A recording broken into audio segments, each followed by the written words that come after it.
Hello મિત્રો, good morning, જય શ્રી કૃષ્ણ, જય સ્વામિનારાયણ, જય સચ્ચિદાનંદ અને જય યોગેશ્વર. આજના નવા વ્લોગમાં તમારું સ્વાગત છે.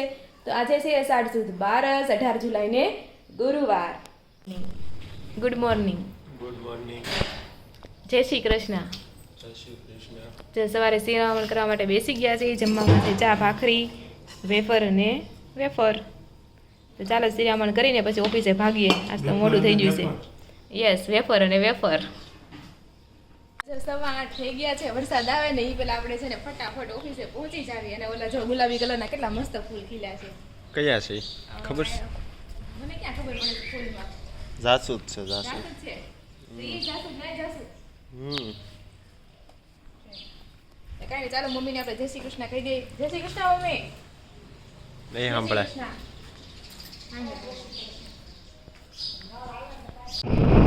રાધે રાધે, જય મહાદેવ.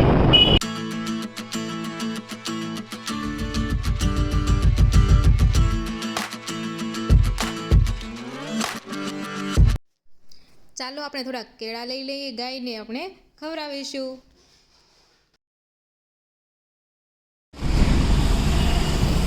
જો વાહ બીજી બે ગાયું છો.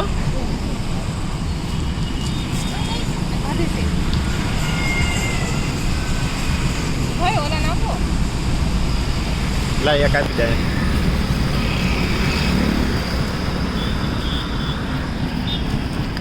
ખાતું જ નથી.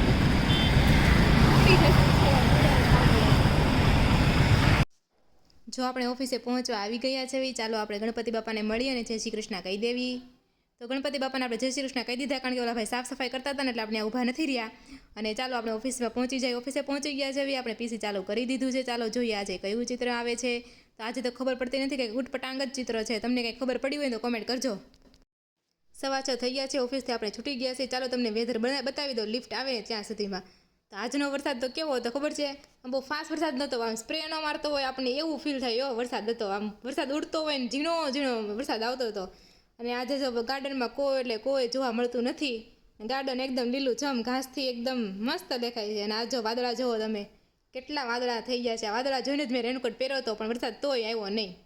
ચાલો આપણે ગણપતિ બાપાને જય શ્રી કૃષ્ણ કહી દીધા છે. અને રોનક આપણે લેવા જો આવી જ ગયા હશે. આપણે જો આવી ગયા લેવા. ચાલો આપણે ઘર તરફ જઈએ.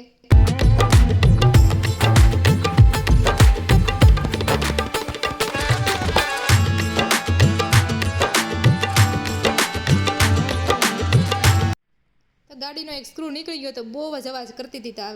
રસ્તામાં ગેરેજ આવવું ને તો સ્ક્રૂ ગોતીને એને ફિટ કરાવી દીધો એટલે અવાજ આવતો બંધ થઈ ગયો. અને રોડ જુઓ તમે કેવો સીધો રોડ છે. અને વાદળા જુઓ, ઠેક સુધી વાદળા છે ને સેજ એવી સનલાઇટ તમને જોવા મળે છે. નીચે કેવી સનલાઇટ છે, પીળું દેખાય છે. 7 વાગી ગયા છે. ઓફિસથી ઘરે આવી ગયા છે. ઓફિસ અત્યારે એમ થતું હતું કેટલો વરસાદ છે ને કેટલું અંધારું છે. એટલે મેં છે ને રેનકોટ પહેરી આખા રસ્તા વરસાદ ક્યાંય આવો જ નથી. એમને કોરે કરો છે. આ તો પોપટ થઈ ગયું. કોમેન્ટ કરો તમારી સાથે આવું થાય છે કે નહીં? વરસાદ આવે છે પણ તમે રેનકોટ પહેરો છો ને પછી વરસાદ નથી આવતો? કોમેન્ટ કરજો. તો ઓફિસથી આપણે આવી ગયા છીએ. રેનકોટ બેનકોટ બધું ઠેકાણે કરી હાથ પગ ધોઈને એકદમ ફ્રેશ થઈ ગયા છે. તો આજે તો એવું છે કે પહેલાં તો સૌથી પહેલાં બાને આપણે જય શ્રી કૃષ્ણ કહી દઈએ, પછી બધી વાત. તો જય શ્રી કૃષ્ણ બા. તો જમવામાં તમે 3 જણા છે. હું, રોનક અને બા, કારણ કે મમ્મી અને પપ્પા તો બહાર ગયા છે. સંજયભાઈ તો સાંજે ક્યારેક ખાય ને ક્યારેક નથી ખાતા, એવું બધું છે. તો અત્યારે આપણે શું બનાવશું? શું ખાવું છે તમારે? એવું કે ઈચ્છા નથી ખાવાની. કાલ ઢોસા ખાધા હતા. ચાંદ ભાખરી છે તો હાલ છે. ચાંદ ભાખરી તો કાંઈ નહીં, રોજ પછી બહુ હારું ન કરે, પછી પેટનું થોડુંક જોવું પડે. એવું છે. તો કાંઈ નહીં, મસાલા ભાખરી કરી નાખું અને ચા. Okay, done. મજા આવે. હા તો સારું, ચાલો મેનુ તો ફિક્સ થઈ ગયું. પેલા આપણે થોડોક નાસ્તો કરી લેવી. મારે પેલા નાસ્તો કરવો પડશે થોડોક, પછી ભાખરી બનશે. પેલા નાસ્તો કરી લો થોડોક, થોડુંક પણ હજી 6:45 થયા છે. ત્યાં આપણે કદાચ થઈ જાય. હા નાસ્તો તો બાય કહે છે નાસ્તો કરી લ્યો થોડોક એમ. 2 વાગે ખાધું હોય પછી ખાધું ન હોય કે નકરું પાણી પીધું હોય, ખબર છે? હા તમારે ખાવ તમે હાલો. નથી ખાવું? કાંઈ નહીં, હું ખાઈ લઉં હાલો. તો જો આપણે મસાલા ભાખરી રેડી થઈ ગઈ છે. અહીંયા ચા મૂકી દીધો છે. છેલ્લી ભાખરી રહી છે વણવાની, એટલે પછી આપણે છે ને જમવા માટે બેસી જવું. મસાલા ભાખરી રેસીપી આગળ છે 2-3 વાર આપેલી છે, એટલે આપણે આ વખતે છે મસાલા ભાખરી રેસીપી નથી આપી. તો વાળું કરવા માટે બેસી ગયા છે. વાળુમાં છે મસાલા ભાખરી, વેફર કેળાની, ચા, દૂધ, દહીં, અથાણા, બીજા અથાણા. કેટલા અથાણા છે આ? શેના અથાણા છે? આ એનાથી બોળે છે કેરીની શીર છે છે. એવું છે. ને જો જમવા માટે બધા બેસી ગયા છે. બા પણ બેસી ગયા છે. ચાલો આપણે પણ જમી લઈએ. જો 7:30 થઈ ગયા છે. આપણે જમી કાઢીને નવરા થઈ ગયા છીએ. અને મમ્મી ને પપ્પા બંને બહાર ગયા છે. આજે છે ને ગોરમાનું એક ગીત છે. ગીત અને આમ કહો તો પ્રાર્થના જેવું છે. તો હું ગાઉં છું. આઈ હોપ કે તમને ગમશે.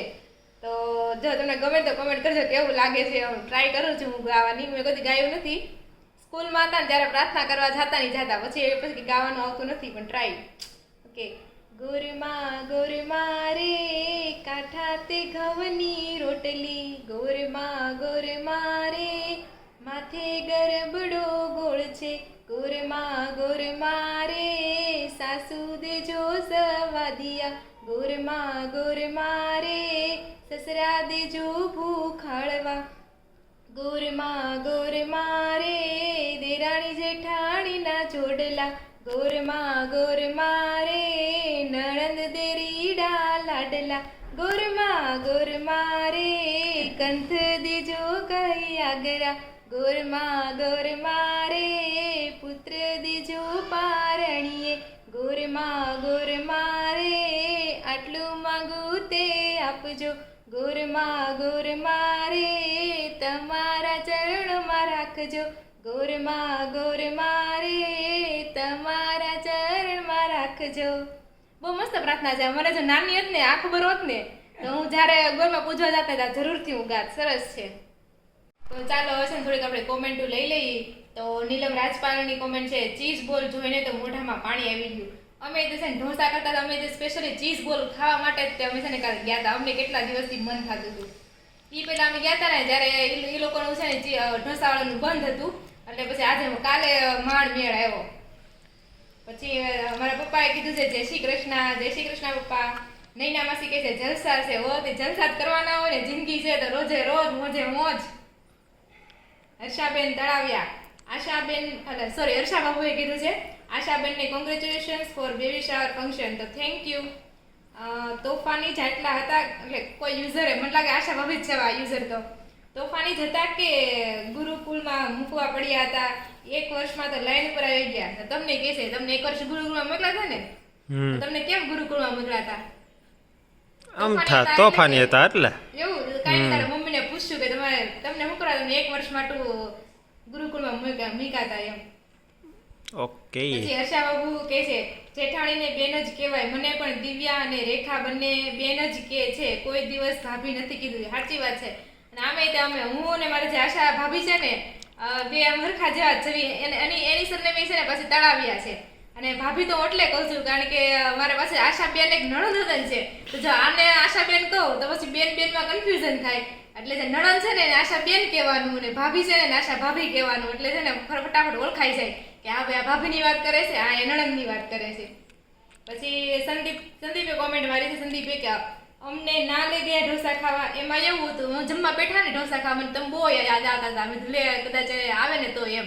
પણ અમે હવા છમાં ઢોસા ખાવા વહી ગયા હતા. બહુ વહેલું. તમે તો એટલા પહેલા પાસે આવો નહીં ખાવા એટલે તમને નહોતું કીધું. બાકી મને કાંઈ વાંધો નહોતો કહેવામાં. અને તમને યાદ કર્યા હતા કે જો હોત ને તો મજા આવત ખાવાની એમ. અને પછી ઢોસા ખાઈને પછી અમારે ઘર લેવા જવાનું હતું ને એટલે તમને નથી કીધું. પછી વિશેષ માહિતીની કોમેન્ટ આવી છે. જય સ્વામિનારાયણ, ખૂબ સરસ વિશેષ માહિતી. મારી ધાર્મિક ચેનલનું હેન્ડલ નેમ છે, મારું નામ રાહુલ પ્રજાપતિ છે, અમદાવાદથી. ઓકે. તો આપણે જે આ વિશેષ માહિતી રોજ કોમેન્ટ કરે છે ને એને પોતાની એક ધાર્મિક ચેનલ છે જે ધર્મને લગતી અલગ અલગ માહિતી હોય, તહેવારને લગતી માહિતી હોય છે ને અપલોડ કરે છે. તમારે ધાર્મિક ચેનલ જોવી હોય ને તો આ વિશેષ માહિતી કરીને છે તમે જરૂરથી વિઝિટ કરજો. અને ઈ ભાઈનું નામ છે રાહુલ પ્રજાપતિ ફ્રોમ અમદાવાદથી. આપણે અમદાવાદથી વધારે યુઝર છે નહીં, કારણ કે જે ક્રિટાબેન કરીને છે ઈ પણ અમદાવાદથી છે, ઘણા ખરા અમદાવાદથી છે આપણે. પછી રાધિકા જાદવની આવી છે કોમેન્ટ. હું પણ એકાદશીના વ્રત કરું છું. હો બેન, તમારા વિડીયો સરસ હોય છે. અમે કાયમ તમારા વિડીયો જોઈએ છીએ અને તમારા ભાઈના પણ જોઈએ છે. તમારા સાસુ જેવા સાસુ બધાને મળે. તો સારું કે તમે એકાદશીનું વ્રત કરો છો. હું મને એમ થાય કે હાલો હું રહું પણ હું નથી રહેતી. હું નાની હતી ને તે મારા બાર હતા જે મારા બાર એને બધી વસ્તુ એને હું રહેતી, પણ મોટી થઈને એમ પછી તો રહેવાતું જ નથી. થોડું તો થોડું ખાવા જોઈએ. અને આવી રીતના જો તમે સપોર્ટ કરતા રહેજો, અમારો વિડીયો ગમે તો લાઈક શેર ને સબસ્ક્રાઇબ જરૂર કરજો. પછી કાવ્યા રામાણીએ આપણે લોટ્સ ઓફ હાર્ટ મોકલ્યા છે, થેન્ક યુ. પછી હર્ષા બાબુએ કીધું મને તો બાઉલ લઈ આપ્યા મારા સંદીપે, thank you so much Sandeep for bowl. Sandeep તો લઈ આવે જ આપે ને. નૈના માસી કહે છે સરસ. કિંજલ લખાણી કહે છે thank you for the recipe, welcome. પછી રીના ઇસ્માલિયા કહે છે ગુડ મોર્નિંગ, જય સ્વામિનારાયણ. તો અત્યારે તો ગુડ ઇવનિંગ થઈ ગયું છે અને જય સ્વામિનારાયણ. નીલમ રાજપાલ કહે છે રેની સિઝનમાં બહુ ભૂખ લાગે ને એમાં પણ કંઈક નવીન બનાવ્યું હોય ત્યારે તો બહુ જ ભૂખ લાગે. કઈ વાંધો નહીં, પાવભાજી ખાઈ લીધી તો મોજે મોજ રોજે રોજ. હા રે હા. પછી વીએમ રાવલ કહે છે રાધિકાબેન હું તો 11 અને 3 મહિનામાં પણ એકટાણા કરું છું. સારું કહેવાય એકટાણા. આખો 3 મહિનો રે. બોલો આપણે 4 સોમવારે નથી રહી એકતા. કેમ થાય આપણે રહેવું છે આ વખતે 4 સોમવાર? એટલું તો રહી એટલું કે નહીં? જોઈએ ચાલો ને. તમે રહો ને તો જ હું રહ્યો પાછી. આ તો વાંધો નહીં હાલો. પછી વીએમ રાવલે કીધું છે માસીએ એકાદશીનું સરસ ભજન ગાયું, થેન્ક યુ.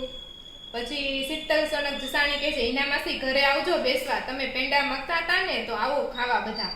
તો કાંઈ નહીં, હીરા માસીને હું છે ને જરૂરથી આ મેસેજ આપી દઈશ.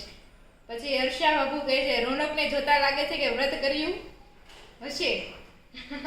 એટલે મેં વ્રત કર્યા હતા એમ, એટલે મને આવા રોનક મળ્યા. ગીત પટેલ રાધિકાબેન એ ભોલાનાથના મંદિરનું સરખું એડ્રેસ આપો ને. તો ઈ ભોળાનાથનું એડ્રેસ અબ્રામા ગામમાં છે કા? પ્રોપર ઈ જ કહેવાય અબ્રામા ગામમાં. હા અબ્રામા ગામે રોડ ઉપર હશે ને ત્યાં સામું દેખાય છે. તમે અબ્રામા વાળા રોડ ઉપર નીકળશો ને તમને સામેથી મંદિર દેખાશે. મંદિરનું નામ છે અમરેશ્વર મહાદેવ મંદિર. ને મંદિરમાં હમણાં ચોરી થઈ ખબર છે ને? ચોરી થઈ હતી તો એમાં છે ને એમ કે ચાલો દાન પેટી હોય ઈ લઈ ગયા હતા. પછી ભગવાનને ઓલું ચાંદીનું 17 ચડાવ્યું હતું ઈ લઈ ગયા હતા. ચાંદીના નાગદાદા હતા તો ઈ હોતા લઈ ગયા. બોલો આ ચોર તો કેવી ચોરી કરી નાખે ને એમ બીક નહીં લાગતી હોય ચોરને. હવે એને ચાંદી વેચવા જાવ એટલે બીજી ચોરી કરી લીધી હોત તો ભગવાનના મંદિરમાં શું કરે ચોરી કરવા આવ્યા છે? કઈ નહીં તો મળે. એવું છે આમાં શું કરું, ભગવાનને કોઈ મુકતું નથી. ગીત પટેલ આ આંબલી કેવી રીતે ક્રશ કરી છે, સૂકવીને કે એમનામ જ? આંબલી આઈ થિંક સૂકવીને પછી ક્રશ કરેલી છે, કારણ કે સૂકવી તો જ ક્રશ થાય. એટલે સૂકવીને કરેલી છે તોય તમને કાલ આન્સર છે ને કન્ફર્મ કરીને તમને મમ્મી પાસે પૂછીને તમને કાલ કહીશ. લગભગ તો સૂકવી તો પીસી તો હોય જ તે, પણ સૂકવી તો હશે ને પેલા એમ. ભીની તો ઉડીને ક્રશ થાય. એ ઉપરના ઓલો પોપા હોય ને એ કાઢ નાખવાનો, બિયા કાઢ નાખવાના, પછી એમને ડાયરેક્ટ મિક્સરમાં નાખી દેવાનું. એટલે સંજયભાઈ આમ કહે છે તો આપણે માની લેવી છે એમ છે, પણ તોય કાલ તમને કન્ફર્મ આન્સર મળી જાય. પટેલ ખુશ તમારા દિયર બહુ શાંત છે. સાચી વાત છે, વધારે જ શાંત છે. એમ રાવળ કહે છે રાધિકાબેન તમે મોડા વ્રત અને ગૌરી વ્રતમાં કઈ રમત રમતા હતા? તો મેં તો મોસ્ટ ઓફ બધી રમત રમી લીધી છે. ઓલી એક જ લાદીમાં આંબલિયા નાખે પછી એક ખેંચવાના, હલી ન જાય ને તો હલી જાય ને તો આવો એ રીતે આંબલિયાની રમેલી છે. પછી આંબલિયા મૂકવાના હોય, 5 મૂકે 10 મૂકે, પછી પત્તે હોય રમતા. પછી એક રમત એવું તો રમી છે, એક જણું છે ને વાકું વળી જાય, પછી લાઈનમાં બધા છે ને એ વ્યક્તિને ટપવાનું, પછી બોલતા જાય કે એકલ કાજા 3 તડાકા ચોગલ મોગલ. એક રમત રમેલી છે. પછી ઓલું મોઈ દાંડી કહેવાય આમ મારે ઈવડી રમેલી છે. થપ્પો હતા પકડમ પટેલ કરે તો બધા લગભગ રમેલા જ હશે. અને બસ જો એવી બધી રમતો રમેલી છે. બીજી તો કોઈ ખાસ રમત યાદ આવતી નથી, પણ આ એક રમત રમેલી છે. પછી બેન તમે ક્યાં રહો છો? બેન કામરેજ આવો. તો અમે છે ને વેલંજામાં રહીએ છીએ, કામરેજ આવવાનું થાય ત્યારે જરૂર આવશું. પણ તમે છે ને તમારું નામ તમે પ્રોપર કયો, તમારું યુઝર એ રીતના લખેલું છે તો કઈ ખબર પડતી નથી. પછી એસસી ગેમિંગા કહે છે બાઉલ લેવા છે, સુરતમાં રહું છું. તો જો જેને પણ બાઉલ લેવા હોય ને તેનું પ્રોપર એડ્રેસ આ જ છે કે ઝાપા બજાર મેઇન રોડ સુરત. તમે ઝાપા બજારમાં પગ મૂકશો ને તમે આજુબાજુ કોઈને પૂછશો ને એટલે તમને એ છે ને બાઉલની જગ્યા બતાવી દે આવડિયા છે એમ. અમે એવી રીતે ગોતતા ગયા હતા, તમને મળી ગયા હતા, તમને પણ મળી જાય. તો જો આપણે કોમેન્ટ સેક્શન અહીંયા જ પૂરો થાય છે. અમારા વિડીયો તમને ગમતા હોય ને તો લાઈક શેર સબસ્ક્રાઇબ જરૂર કરી દેજો. અને ફરી મળીશું કાલ નવા વ્લોગ સાથે. ત્યાં સુધી જય શ્રી કૃષ્ણ.